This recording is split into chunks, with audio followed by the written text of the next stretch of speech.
qu'il y a des résidences à travers la carte actuelle qui ne sont pas dans 0-20 ans, qui n'ont pas été inondées ni en 2017 ni en 2019. Et la mairesse de Nicolet n'est pas la seule à avoir soulevé de tels exemples. Nous sommes à Saint-Zotique, en Montérégie. Dans le quartier où nous nous trouvons, 17 maisons sont visées par les nouvelles règles imposées par le gouvernement Legault.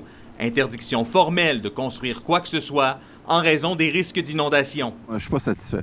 Parce que nous, chez nous, on avait près de 100 maisons quand même qui étaient dans la zone inondable. Il m'en reste toujours 17. Si le maire est si catégorique, c'est qu'il n'y a eu ici aucune inondation, ni en 2019, ni en 2017, ni même dans les dernières décennies. Il ne comprend donc pas pourquoi le gouvernement s'entête à garder certains secteurs sur la carte des zones à risque. Sur le lac Saint-François, on ne peut pas avoir d'inondation. Le barrage d'Hydro-Québec à Beauharnois, si ça monte plus haut que 46,6, le barrage va être en trouble. En Mauricie et au centre du Québec aussi, il y a du découragement.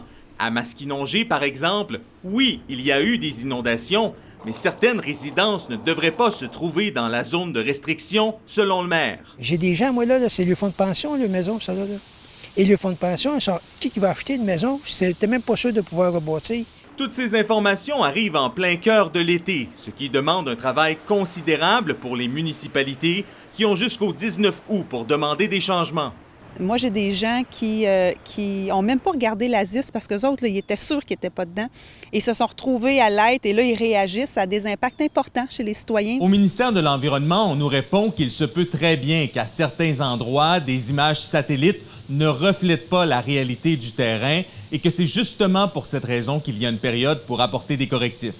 François Cormier, TVA Nouvelles, Québec.